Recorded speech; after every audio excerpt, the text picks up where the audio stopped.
for him. That voice is what the ancient Greeks called our soul, the real person lurking behind the facade we present to the world. I think that's why meditation is such a good and constructive practice. When we sit and quietly meditate, clear our minds of all cares, we let that quiet voice come through. Not at first, perhaps, but with a little practice it'll come. Very few people in the Western world meditate, and they often cut themselves off from their true selves by not following this ancient and enlightening practice. Perhaps it's in our childhood that we learn to settle for less than we can really achieve. How does that line go? Men are made into slaves not by heredity, but by the habits bred into them in their youth. We learn as youngsters that it's all right to settle for a passing grade. It's good enough becomes our slogan. And then we find ourselves applying it's good enough to more important things like a job, income, home, neighborhood. Do you like your work? Oh, it's good enough. It's okay. The Earth should not be relying for 97% of its power needs on fossil fuels, the happy accidental residue of prehistoric times. And we will see the move over the next 50 years to new, cleaner, more efficient, more effective, cheaper, and longer-lasting sources of energy. Deuterium from seawater, the harnessing of hydrogen and solar energy. The use of fossil fuel will become a fossil of history, a brief step up from the horse to the automobile and the jet airplane. But for a while, we thought we'd found the answer to man's power needs forever. During the lives of most of us, we'll see the thick, ugly pall of pollution removed forever from the skies, and the return of clear sunlight, clean rain and snow, and fresh, breathable air.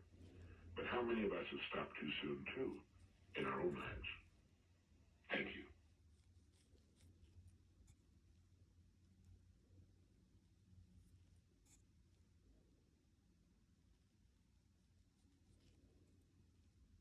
I was in San Francisco the other day, and an item in the San Francisco Chronicle caught my eye. It was about a woman who had earned a fortune designing and selling clothes for the children of the well-to-do. It said her secret was in the simplicity of the clothes she produced. The story carried a headline that read, "Children's Styles That Last Forever." The article, written by Joan Chatfield Taylor, began, "It's often true that the simplest things cost the most money, and nowhere is it truer than in children's clothes.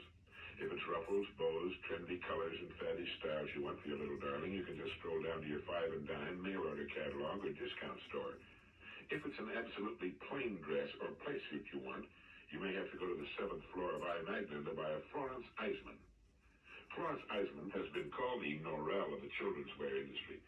Like Norel, she specializes in rather simple shapes, perfectly executed in the best available fabrics. Also like Norel, she makes clothes that don't go out of date. The clothes she designed in the 50s could be worn by children today.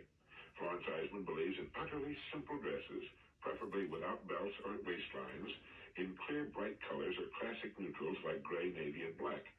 The declining birth rate has been hard on the children's wear industry, but Florence Eisman continues to thrive.